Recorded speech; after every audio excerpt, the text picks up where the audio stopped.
Today I'm going to show you how my fuel pump and everything is wired up to my car, which it's actually pretty simple if you ever really want to do this. This my way is pretty simple. I don't know how other people do it or anything. This is at least how the way I have it. All I've got is I got that stuff hooked up to my fuel pump down in the tank, positive and negative, and then that was originally on here, and I ended up having to put a new fuel pump inside there, which really was not that hard. I had to mess with it a little bit, but it wasn't too bad. And then I just have these wires hooked up to my own wires that I've got, and they run up around through there. Let me get in the car and I can show you it better.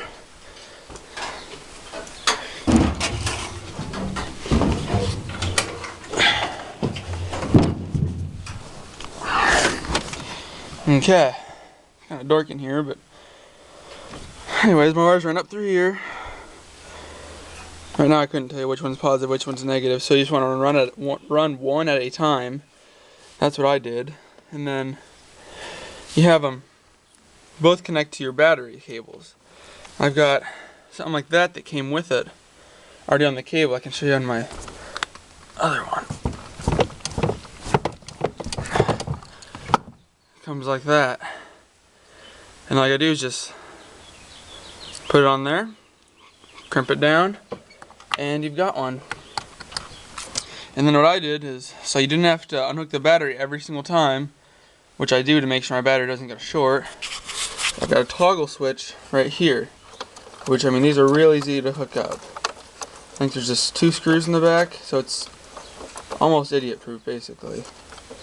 On the front it's got a thing that says on and off on it, and it comes with that little screw, comes with the little on off piece.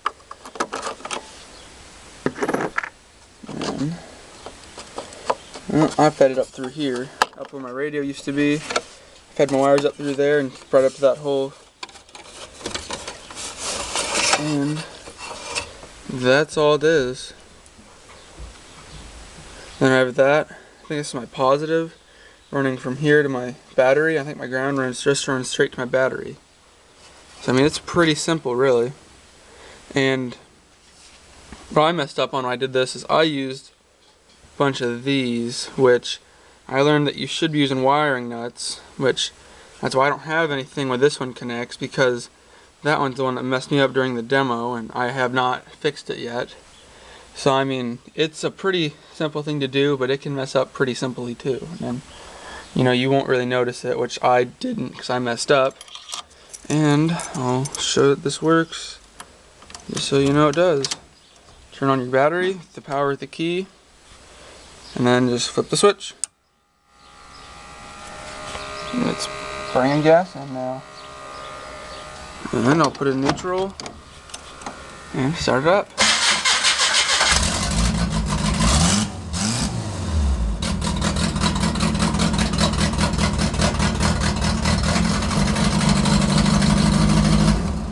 Now there you have 2 options of killing it when you turn it off. You can either turn off the fuel pump first and then turn it off, or I can turn off the key. It really doesn't matter either way. And I normally like to turn off the fuel pump first, just so I know I made sure I turned it off, because if you ever get one of these, we didn't have any at our local farm store, but I'd recommend getting an LED or toggle switch, because then it has that little light on the end, which would basically mean that if that light's lit up, your fuel pump is on, whether you can hear it or not. Mine's pretty loud, so I can hear it, but I mean, that doesn't really mean anything. I could still forget it's on or something, or maybe if I'm at a demo, the cars are all loud and I can't hear it. You know, there's just different things where I think an LED toggle switch would be better, but I don't have one. I wish I did, but. And that's all it takes to hook up a wire or a fuel cell. Well, at least through the electrical part. I can show you how my hoses are all run later on.